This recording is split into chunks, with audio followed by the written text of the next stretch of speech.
Today I have special guest Ophelia Degger / Old Hot Radio / Cinephilia. My new personalities.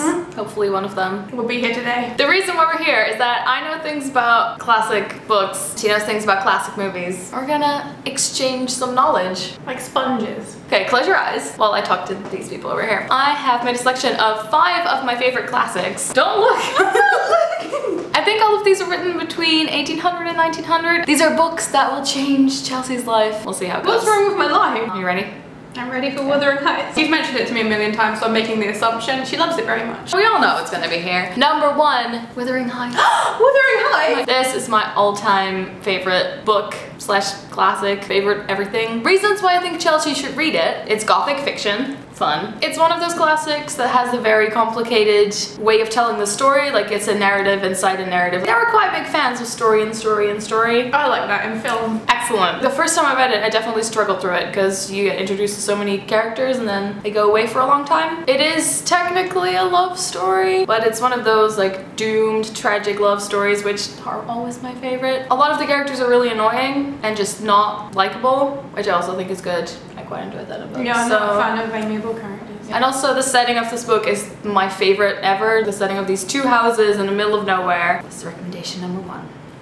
So the next one is Frankenstein. Oh, I always wanted Shelley. to read Frankenstein. I didn't know anything about Frankenstein before I read this. All these books were books that were assigned to me at university. This story also starts out somewhere and then it goes deeper and deeper and deeper into the story until the middle, and then it goes back out slowly. It has kind of the mad scientist vibe, but it also has the childhood friendship / lover storyline. There's a bit of murder, there's a bit of mystery. One of my favorite parts of the book is when the monster gets to tell a bit of the story, because you don't expect that to happen. When you think about Frankenstein, not Frankenstein, Frankenstein's monster, you think about like a grunting kind of zombie-like creature, but it's so different in the book. Yeah, I didn't know that, and now that's made the book seem more interesting and appealing. Thanks, Sally. Well, here you go. Here's a book. Thank you. This is the only one that I can't remember if I've actually finished reading it. I'm glad that you're recommending it to me then. But it is Tess of the D'Urbervilles by Thomas Hardy. I hate Thomas Hardy. Oh no! I really hate him. I read The Mayor of Casterbridge in high school and it scarred me for life. No one in my class liked it. It was so slow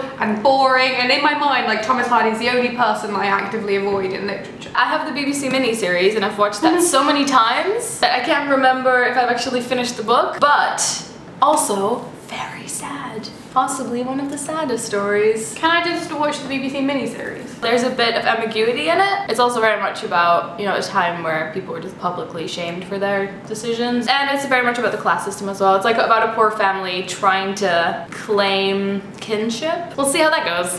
Book number 4, Alice in Wonderland.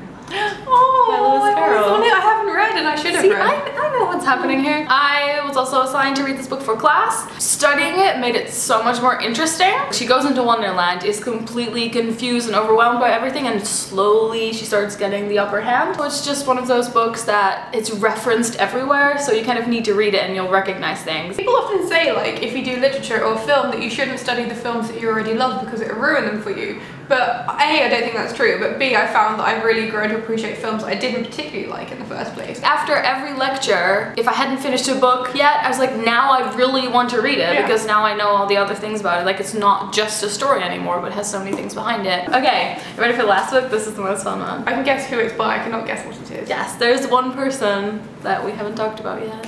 Well, there's a lot of people we haven't talked about. So the last book is Sense and Sensibility by Jane Austen. I had to get some Jane Austen in there. You've never read Jane Austen, have you? No, not since I've been an adult. I only started reading Austen a couple of years ago, and so far I've read Pride and Prejudice, Emma, and Sense and Sensibility. And I like Sense and Sensibility most because I can relate to it out of like most of the stories. This is one that's very relatable, and what I always like about Jane Austen is that it's so funny. I think lots of people who haven't read Jane Austen yet think it's serious and think it's boring, but it's actually really fun. Also, all of the Jane Austen books are so relevant. It could be a romantic comedy. A story of two sisters and their mom who get kicked out of their own house when their dad dies. Have to go live in a small cottage. Thank you. I am excited about some, but I like that you've recommended me ones that I don't want to read because I would never have read them otherwise. And so if I force myself to try something new, I'm like, oh, this is brilliant. Well done, Sana. What we want to know is if you had to recommend any British classics to a friend,